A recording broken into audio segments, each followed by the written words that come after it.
Silakan duduk Bapak Ibu, saudara-saudari yang terkasih dalam Tuhan kita Yesus Kristus. Shalom.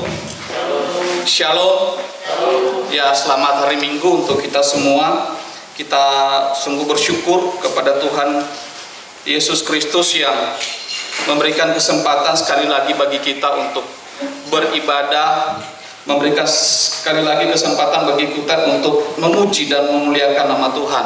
Setelah beberapa minggu kita off ya, karena ya situasi yang saya pikir kita semua tahu ya Bapak Ibu. Ya, baik Bapak Ibu, kita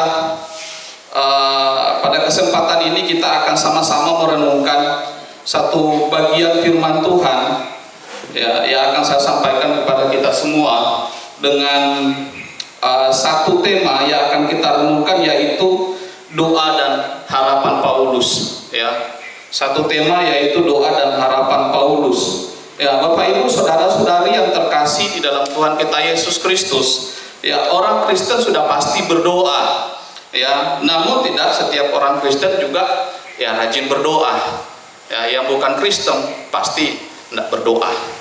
Ya, jadi sekali lagi, orang Kristen sudah pasti berdoa. Ya, namun tidak semua orang Kristen rajin berdoa. Yang bukan Kristen pasti tidak berdoa.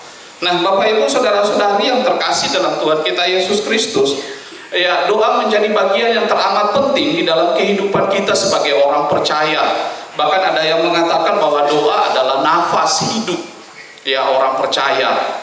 Ya, oleh karena itu kalau doa menjadi amat yang penting dalam kehidupan kita sebagai orang percaya, maka kita tidak akan lupa berdoa. Namun seringkali kita hanya berdoa, misalnya doa makan. Ya, misalnya kita hanya berdoa pada waktu tidur, itu pun kalau ingat biasanya. Doa makan pun biasanya kita kadang apa ya, seringkali kita sudah berdoa ya, tapi pas misalnya ada satu orang yang pimpin berdoa ya, satu orang pimpin berdoa, lalu kemudian setelah amin, pas dia mau makan dia berdoa lagi ya, maka itu saya sebut dengan doa rutinitas ya, rutin. Saking rutinnya kita berdoa, akhirnya ketika kita berdoa, kita mau makan kita berdoa lagi ya, begitu. Nah, ini seringkali kita lakukan dalam kehidupan kita Bapak Ibu ya, entah itu terjadi ya, kalau saya secara pribadi memang ada beberapa momen ya, karena begitu. Kadang saya doa, ketika Dion sudah berdoa, kami minta Dion, Bang, pimpin dalam doa Bang, gitu. Pas dia sudah berdoa, setelah itu saya berdoa, entah kurang yakin atau apa doanya atau bagaimana, tapi kan saya berdoa, tapi kan sudah berdoa tadi, saya buka mata lalu makan, kadang gitu ya. Nah, Bapak Ibu, saudara-saudari yang terkasih dalam Tuhan kita Yesus Kristus, Rasul Paulus juga rajin ya, dia mengucap syukur kepada Tuhan dan berdoa bagi jemaat yang di Filipi ya. Rasul Paulus berdoa dengan sungguh-sungguh kepada jemaat dan Filipi ya. Mengapa? Karena Rasul Paulus menaruh perhatian yang sangat penting dalam kehidupan orang pada jemaat Filipi ya, karena jemaat Filipi adalah jemaat yang pertama yang dirintis oleh Rasul Paulus, dan Filipi adalah kota yang sangat strategis ya, karena kota Filipi itu berada di Makedonia ya, dan kota Filipi menjadi jalur utama pusat perdagangan ya. Sehingga bagi Rasul Paulus ya, ketika dia pergi memberitakan Injil dan kemudian ada jemaat di Filipi yang kemudian percaya, dan Rasul Paulus memberikan perhatian, sehingga Rasul Paulus dia sungguh-sungguh memahami ya, dia mengerti jemaat, apa yang menjadi pergumulan jemaat yang berada di Filipi ya. Dia pun memahami ya jemaat yang ada di Filipi, sehingga doa yang dia ucapkan menjadi doa yang sangat penting ya. Dan bahkan ketika dia berdoa ya untuk jemaat yang di Filipi, dia berdoa supaya jemaat di Filipi memiliki pemahaman, memiliki pengertian ya, supaya kehidupan mereka tetap senantiasa memuji dan memuliakan Allah. Nah, sebelum lebih lanjut lagi, saya akan mengajak kita semua Bapak Ibu untuk membaca satu bagian firman Tuhan ya, surat Rasul Paulus kepada jemaat di Filipi pasal 1 ya, kita akan baca hanya 3 ayat saja ya. Filipi pasal 1 ayatnya yang ke-9 sampai ayatnya yang ke-11. Kita akan membacakan secara bergantian. Saya akan bacakan ayat yang ke-9, Bapak Ibu Saudara-saudari membacakan ayat yang ke-11, ke-10, dan saya kemudian akan bacakan ayatnya yang ke-11. Ayat yang ke-9. Dan inilah doaku, semoga kasihmu makin melimpah dalam pengetahuan yang benar dan dalam segala macam pengertian,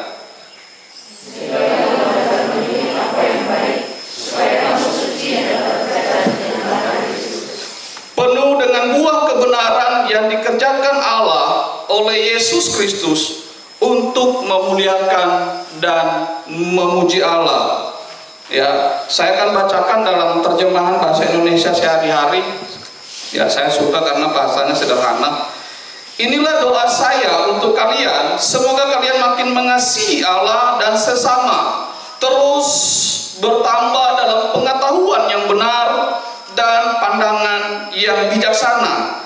Dengan demikian kalian tahu memilih apa yang terbaik, dan hidupmu akan bersih dari celah atau tuduhan apapun juga pada hari Kristus datang kembali. Hidupmu akan melimpah dengan perbuatan yang sungguh-sungguh baik, yang hanya dapat dihasilkan oleh Yesus Kristus sendiri. Maka Allah akan dimuliakan dan dipuji-puji.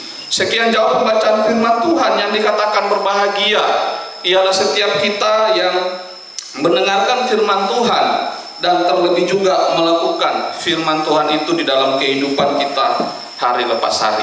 Bapak Ibu Saudara-saudari yang terkasih dalam Tuhan kita Yesus Kristus, Rasul Paulus mengawali bagian ini dengan mengucap syukur kepada Allah, ya, khususnya dalam konteks yang kita lihat ayat yang ke-3 sampai ayat yang ke-11, ya. Walaupun bacaan firman Tuhan kita pada ayat yang ke-9, karena itu yang bagian yang akan kita renungkan bersama. Ya, namun saya mau memulai, saya mau mengingatkan kepada kita semua bahwa Rasul Paulus dia memulai bagian ini dia dengan mengucap syukur kepada Allah, ya. Di dalam ayat yang ketiga dan dalam ayat yang kelima, Rasul Paulus mengatakan di sana bahwa aku mengucap syukur kepada Allah. Ya. Ada 2 kali Rasul Paulus sebutkan di dalam bagian ini bahwa aku mengucap syukur kepada Allah. Ini menunjukkan bahwa Rasul Paulus memiliki suatu hubungan yang sangat intim dengan Tuhan. Rasul Paulus memiliki relasi yang sangat dekat dengan Tuhan, sama dengan para pemazmur-pemazmur juga, ya. Para pemazmur juga seringkali di dalam beberapa bagian mengatakan yang demikian, ya, mengucap syukur kepada Allah. Itu karena ada relasi, ya, karena ada hubungan yang sangat intim, yang sangat erat, yang sangat dekat antara Rasul Paulus dengan Tuhan, ya, dengan Allah. Karena, ya, Rasul Paulus dia mengucap syukur kepada Tuhan dengan sebutan Allah, ya. Nah, ini juga yang Rasul Paulus juga harapkan kepada jemaat Filipi. Rasul Paulus mengucap syukur oleh karena dia mengingat bahwa jemaat di Filipi, dan dia mendasari ungkapan syukurnya itu dengan sukacita. Ini menunjukkan bahwa Rasul Paulus memiliki sikap doa yang baik, ya. Pada waktu dia menulis surat ini, ya, Rasul Paulus bukan sedang dalam keadaan yang baik, ya, bukan dalam keadaan yang enak-enak, tapi dia menulis surat ini saat dia sedang di dalam penjara, ya. Jadi kita sudah bisa bayangkan, ya, bagaimana ketika kita dalam penjara lalu kita bisa berdoa, dan kemudian doa kita juga pun kita ungkapkan dengan penuh sukacita, bukan untuk berdoa diri sendiri, bukan. Rasul Paulus berdoa untuk jemaat yang dia layani, untuk jemaat yang sudah dia rintis, ya, dan dia doakan dengan penuh sukacita. Ya, kalau saya secara pribadi kalau berada dalam situasi yang sedang dialami oleh Rasul Paulus, ya, belum tentu, ya. Karena penjara bukan tempat yang baik, bukan tempat yang enak. Ya. Tapi Rasul Paulus dia mendasari, dia mendoakan jemaat yang ada di Filipi dengan sikap yang penuh dengan sukacita. Itu dapat kita lihat dalam ayat yang ketiga dan ayat yang keempat. Kemudian Rasul Paulus juga mengucap syukur oleh karena persekutuan jemaat yang berada di Filipi, yaitu untuk tetap senantiasa setia dalam berita Injil. Ya. Jadi Rasul Paulus mendapati bahwa jemaat yang berada di Filipi itu mereka tetap setia bersekutu di dalam berita Injil. Artinya adalah bahwa berita Injil yang sudah mereka terima bukan hanya sekedar menjadi bagian di dalam kehidupan mereka, tetapi lebih dari itu berita Injil yang mereka terima mereka juga pergi menyebarluaskan supaya ada banyak orang, ada banyak jiwa yang dimenangkan melalui Injil Yesus Kristus. Oleh karenanya Rasul Paulus mengucap syukur akan persekutuan yang ada di jemaat di Filipi. Ya, selain internal jemaat, tapi juga jemaat sendiri pun pergi memberitakan kasih karunia Tuhan. Dan ini bukan hanya saja pada saat itu, ya, tetapi semenjak Rasul Paulus menyampaikan berita Injil kepada jemaat di Filipi, ya, yang dikisahkan, yang diceritakan di dalam Kisah Para Rasul pasal yang ke-16, ya, dari sejak saat itu, ya, sampai pada saat Rasul Paulus berada di dalam penjara, ya, jemaat di Filipi tetap senantiasa ada di dalam persekutuan dengan berita Injil. Ya, oleh karenanya Rasul Paulus mengucap syukur. Bahkan juga ucapan syukur Rasul Paulus, ya, oleh karena dia memiliki relasi yang sangat erat, ya, relasi yang sangat dekat dengan jemaat yang ada di Filipi. Ya, maka ayat yang ketiga sampai ayat yang ke-8 itu adalah merupakan ungkapan syukur Rasul Paulus. Ya. Dengan demikian ungkapan syukur ini menjadi suatu kekuatan, ya, bagi Rasul Paulus dan juga mendorong jemaat Tuhan yang ada di Filipi untuk tetap senantiasa mengucap syukur atas kasih setia Allah. Ya. Dengan demikian Rasul Paulus, ya, juga bukan hanya saja mengucap syukur, ya, terhadap apa yang terjadi dengan jemaat di Filipi, dan kemudian Rasul Paulus menaruh perhatian yang amat dalam terhadap jemaat di Filipi, namun juga Rasul Paulus dia mendoakan jemaat yang ada di Filipi. Apa doanya?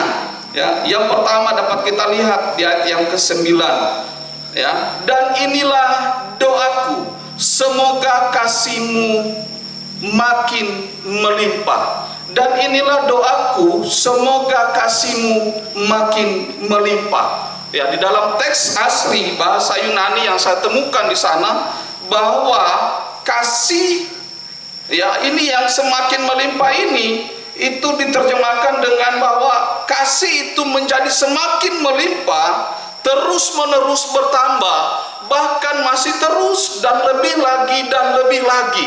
Artinya bahwa kasih itu melimpah ruah, tumpah, ya. Itu yang menjadi doa Rasul Paulus. Dia mengharapkan supaya jemaat di Filipi memiliki kasih, ya, yang teramat dalam, kasih yang semakin besar, kasih yang semakin terus menerus bertambah, makin besar lagi, lebih besar lagi, dan lebih besar lagi. Bukan hanya sekedar kasih biasa-biasa saja, ya.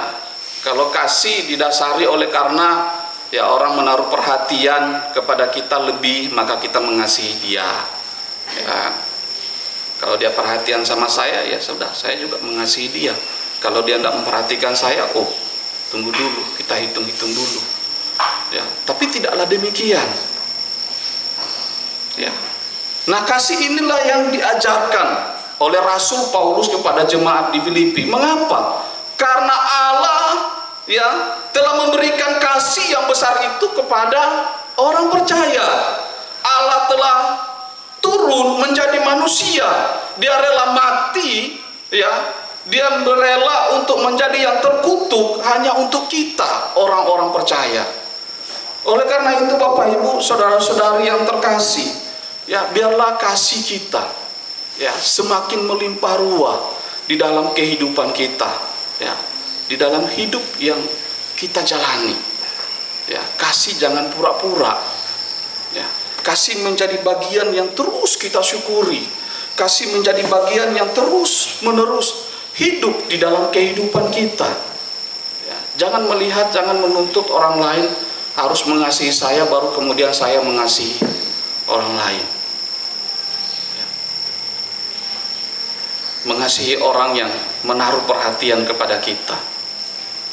Adakah doa-doa kita yang ketika kita berdoa kita mengingat akan orang lain?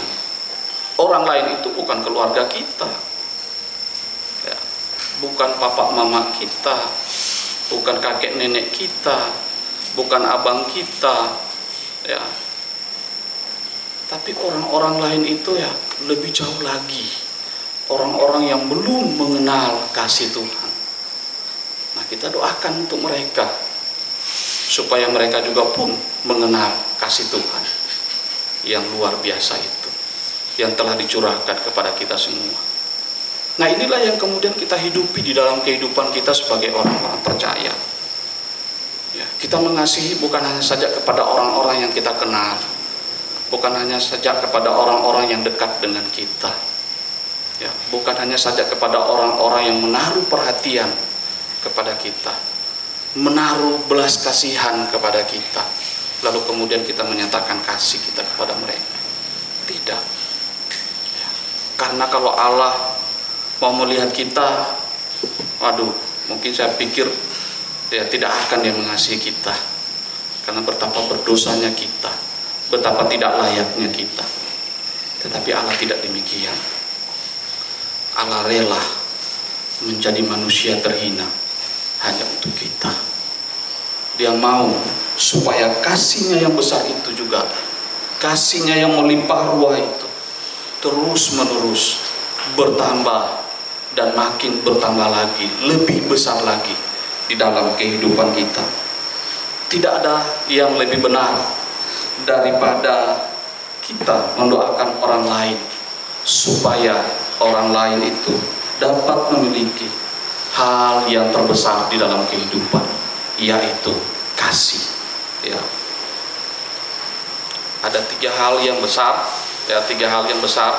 dalam kehidupan kekristenan: iman, pengharapan, dan kasih.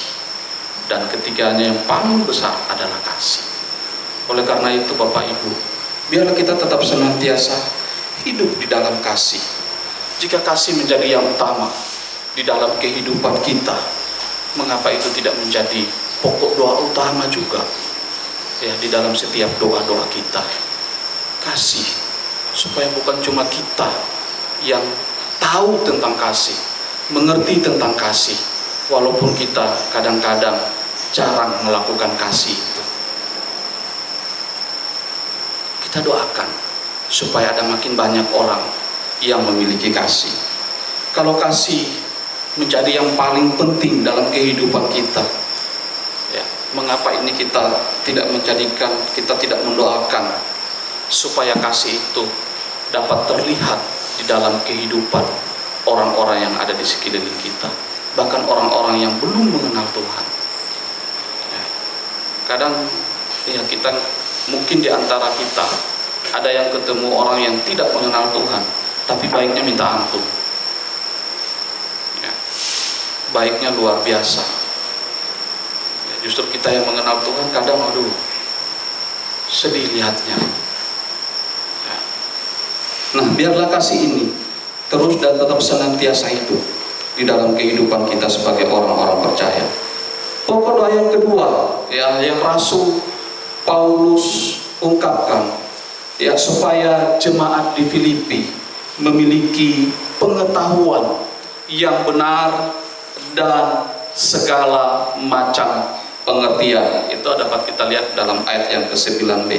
Kata pengetahuan, epignosis, ya, di dalam teks aslinya itu dalam tulisan Rasul Paulus disebut sebanyak 15 kali, ya, dan hampir semua pemunculan kata ini memiliki pengertian atau memiliki arti, yaitu pengenalan tentang Allah. Sebab kata ini memiliki keterkaitan erat dengan wahyu dan juga hikmat, ya. Kita bisa lihat dalam Efesus pasal yang pertama ayat yang ke-17. Efesus pasal yang pertama ayat yang ke-17 saya akan bacakan untuk kita semua. Dan meminta kepada Allah Tuhan kita Yesus Kristus, yaitu Bapa yang mulia itu, supaya Ia memberikan kepadamu roh hikmat dan wahyu untuk mengenal Dia dengan benar, ya. Dan juga Bapak Ibu bisa lihat di dalam Kolose pasal 1 ayat yang ke-9 dan ayat yang ke-10, memiliki pengertian, ya, pengetahuan yang benar dan wahyu dan hikmat, ya. Oleh karena itu, ya, pengertian ini, ya, kata pengetahuan ini merujuk kepada pengenalan secara rohani, ya, yang artinya mengerti, memahami kehendak Allah dengan benar, ya. Dengan demikian, ya, kata ini, ya, seringkali, ya, diungkapkan atau diucapkan oleh Rasul Paulus supaya ketika dia menyampaikan, ya, ketika jemaat memiliki pengetahuan, itu mereka memiliki pengenalan yang benar akan Tuhan. Ketika orang mengenal kepada Tuhan dengan benar, maka orang tersebut akan memiliki pengertian, ya, dan dengan pengertian itu dia dapat melakukan apa yang menjadi kehendak Allah di dalam kehidupannya. Lalu kemudian segala macam pengertian, ya, di dalam teks Perjanjian Baru kata ini hanya muncul 2 kali, ya, di ayat yang ke-9b ini dan juga di dalam Ibrani pasal yang ke-5, ya. Pengertian yang dimaksud dalam Ibrani pasal 5 adalah kemampuan yang terlatih, ya, untuk bisa memahami dan untuk bisa membedakan, ya, atau bahkan menilai sesuatu, ya. Jadi ketika kita memiliki pengertian, maka pengertian yang dimaksud adalah pengertian yang bisa memahami dan kemudian membedakan dan juga menilai sesuatu, sehingga dalam kita menjalani kehidupan kita tidak menjalaninya dengan asal-asalan, karena kita memiliki pengertian, ya, memahami dan kemudian menilai segala sesuatu, apakah itu baik, apakah itu nggak baik, ya. Nah, kalau kita tidak memiliki pengertian ini, maka kemudian kita akan menjalani kehidupan kita dengan asal-asalan. Ya udah, yang penting saya, ya, bekerja, ya udah, orang udah lihat bekerja, ya udah saya bekerja, ya, tapi dengan, ya, brutal dan frontal, ya. Nah, tidak demikian yang dimaksudkan oleh Rasul Paulus dalam bagian ini, ya, supaya kita memiliki pengertian yang benar, memiliki kemampuan, ya, untuk memahami dan kemudian membedakan, bahkan juga menilai apakah segala sesuatu itu baik untuk kita lakukan, apa segala sesuatu itu baik untuk kita ucapkan atau tidak, ya. Ini yang dimaksudkan oleh Rasul Paulus, ya, di dalam bagian ini. Dengan demikian, Bapak Ibu saudara-saudari yang terkasih, kasih bukannya sekedar perasaan, tetapi juga kasih, ya, juga harus dibarengi dengan pengetahuan dan juga pengenalan untuk dapat mengerti banyak hal di dalam kehidupan kita. Kasih yang besar harus dibarengi dengan pengenalan yang benar, harus dibarengi dengan pengetahuan yang benar, harus dibarengi dengan pengertian yang benar. Karena kasih tanpa pengetahuan adalah penipuan perasaan. Demikian juga sebaliknya, pengetahuan tanpa kasih ialah pemupukan kesombongan. Sekali lagi, kasih tanpa pengetahuan adalah penipuan perasaan. Pengetahuan tanpa kasih adalah pemupukan kesombongan. Itulah sebabnya bagi Rasul Paulus memiliki kasih dibarengi dengan pengetahuan dan juga pengertian, ya, di dalam doanya bukanlah menjadi tujuan yang paling akhir, tapi ada harapan-harapan juga yang Rasul Paulus inginkan, supaya harapan-harapan itu hidup di dalam kehidupan jemaat Filipi. Demikian juga dengan kita semua sebagai orang-orang yang percaya.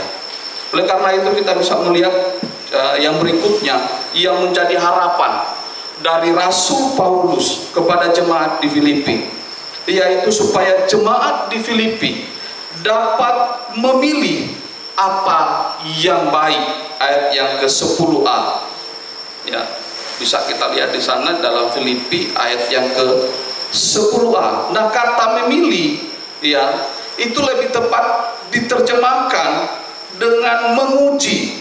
Nah, kata ini, karena kata menguji di sini mengandung arti yang memilih mengetahui segala sesuatu melalui sebuah pengujian, ya. Jadi segala sesuatu itu yang kita anggap baik itu belum tentu baik. Oleh karena itu kita harus menguji apakah sesuatu yang kita anggap baik itu baik atau tidak, ya. Jadi kita harus menguji segala sesuatu, ya, sama seperti kita memilih pacar, ya. Kita memilih pacar bukan sekadar asal pilih, ya. Karena itu udah menjadi pokok doa 30 tahun, begitu ada yang menyatakan cinta langsung, oh iya nggak apa-apalah, ya terima bang, ya, gitu. Misalnya, tidak demikian, ya. Kita harus lihat, ya, kita harus menguji, ya. Misalnya, ya kita ajak dia makan, ya, dia makan di tempat yang mana nih? Ini sesuai enggak dengan kantong saya, ya.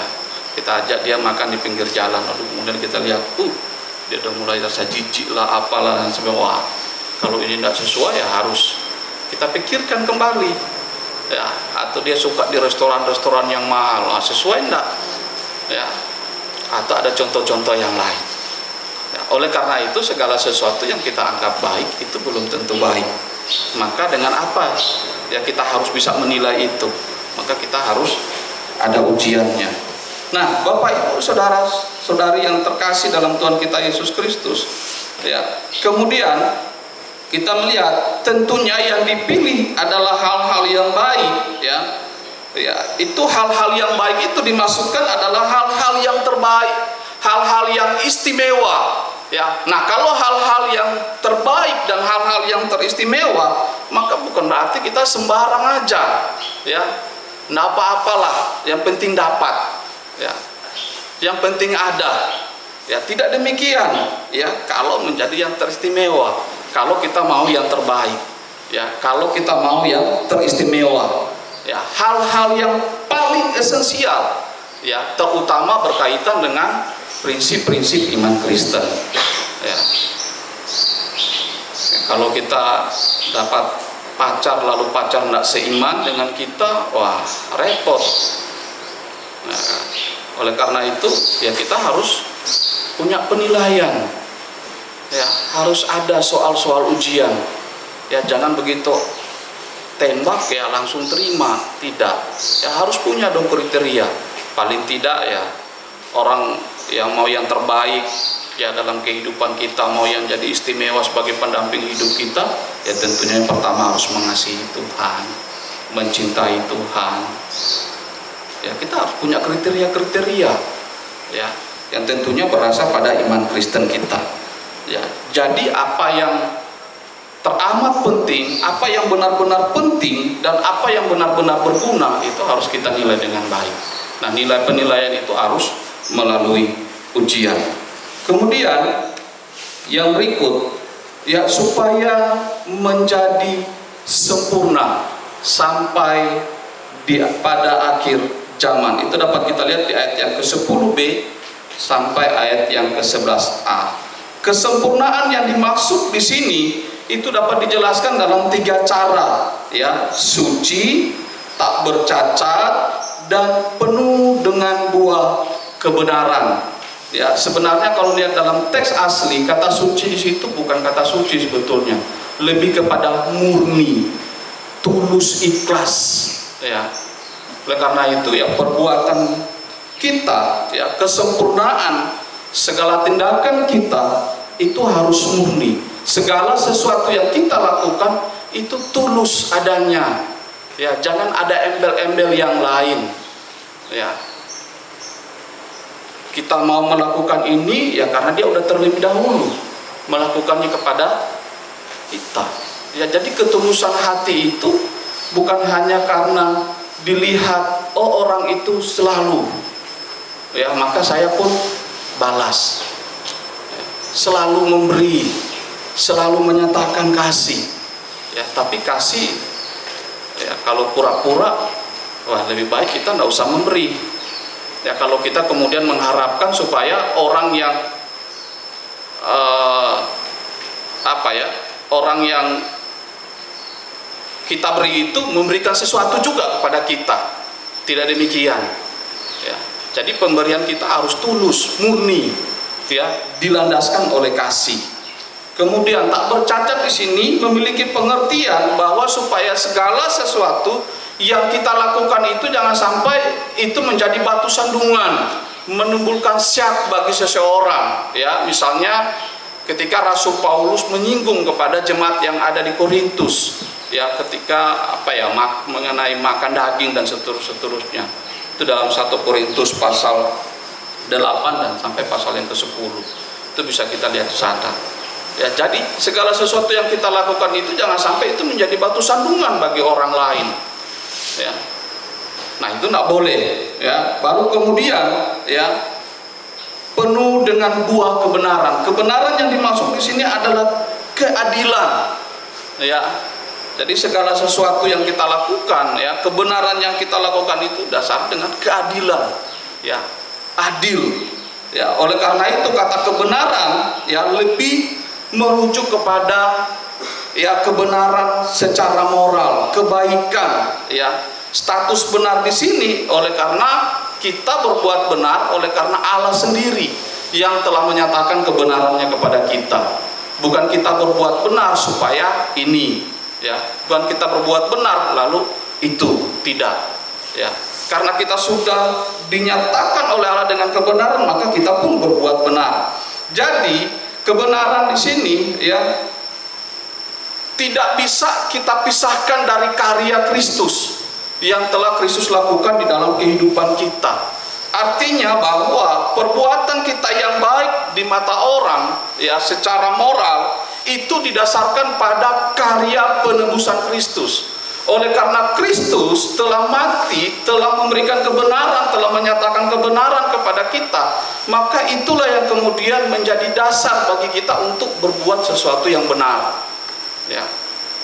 Bukan karena kebenaran kita yang kita terima dari sana sini, tidak, ya. Tidak demikian, ya. Kebenaran yang kita terima dari falsafah dunia, tidak demikian, ya. Kebenaran yang kita lakukan didasari oleh karena karya Kristus di dalam kehidupan kita. Dengan demikian, ya, segala perbuatan kita yang benar, ya, itu ketika orang lain melihat Tuhan yang ada dalam kehidupan kita sebagai orang percaya. Kemudian yang berikutnya, Bapak Ibu, ya, harapan Rasul Paulus kepada jemaat di Filipi dan tentunya juga kepada kita semua, supaya Allah dimuliakan, ya. Rasul Paulus secara konsisten selalu melihat segala sesuatu itu secara teosentris, berpusat kepada Allah. Jadi Rasul Paulus melihat segala sesuatu di dalam kehidupannya itu dengan berpusat kepada Allah, sehingga kemuliaan dan pujian itu kepada Allah menjadi tujuan akhir, menjadi harapan yang terakhir yang dirindukan baik oleh Rasul Paulus, baik oleh jemaat yang berada di Filipi, demikian juga kepada kita sebagai orang-orang percaya. Jadi kehidupan kita, ya, kehidupan yang kita jalani, ya, sebagai orang-orang percaya, kita selalu berpusat kepada Allah. Apapun yang kita lakukan, apapun yang kita pikirkan, apapun yang kita kerjakan, itu selalu berpusat kepada Allah. Sehingga dengan demikian, pelayanan yang kita lakukan, ya, kita tidak akan hitung-hitung. Oh, saya sudah berbuat banyak kok di sini, saya sudah berbuat banyak di situ, ya, saya sudah melayani, Ada banyak jiwa yang dimenangkan, ada banyak jiwa yang dibawa kepada Tuhan. Gereja itu besar karena saya dan lain sebagainya. Ya. Lalu kemudian ya kita meminta Tuhan balas. Ya. Tidak demikian. Ya. Segala sesuatu yang kita lakukan itu, ya kita lakukan untuk kepujian, untuk kemuliaan bagi nama Allah. Ya. Bukan supaya kita disanjung-sanjung, bukan supaya kita diberkati oleh Tuhan. Ya, justru karena hidup kita sudah diberkati, justru karena hidup kita sudah dilimpahkan kasih karunia Allah, maka kita bisa berbuat yang menyenangkan hati Tuhan, bukan menyenangkan kita sendiri. Ya, kita terus berkarya. Maka Bapak Ibu saudara-saudari yang terkasih, kalau persekutuan kita, ucapan syukur kita, doa-doa kita, pelayanan kita, atau apapun yang sedang kita kerjakan, ya, baik guru, baik dosen, karyawan, para mahasiswa, para siswa yang ada, ya semua, ya, kalau ini kita lakukan di dalam Injil Tuhan, maka itu kita lakukan dengan sungguh-sungguh, dengan ketulusan hati kita, dengan kemurnian hati kita, ya, dengan segala macam pengertian, dengan segala macam pengetahuan, didasari dengan kasih, maka semuanya itu akan memuliakan nama Tuhan. Ya, biarlah hidup yang kita jalani satu kali di dalam kehidupan kita, ya, kita tidak akan pernah hidup lagi kalau kita dipanggil oleh Tuhan. Mari kita berkarya dengan sungguh-sungguh. Kita melakukan tugas tanggung jawab kita dengan sungguh-sungguh lagi, lebih lagi. Kalau ini sudah baik untuk kita lakukan, lebih baik lagi, lebih baik lagi, dan lebih baik lagi. Ya, bukan untuk kita, bukan untuk SKN, bukan untuk Yayasan Nikah, tapi untuk hormat dan kepujian bagi nama Tuhan. Amin. Tuhan Yesus memberkati.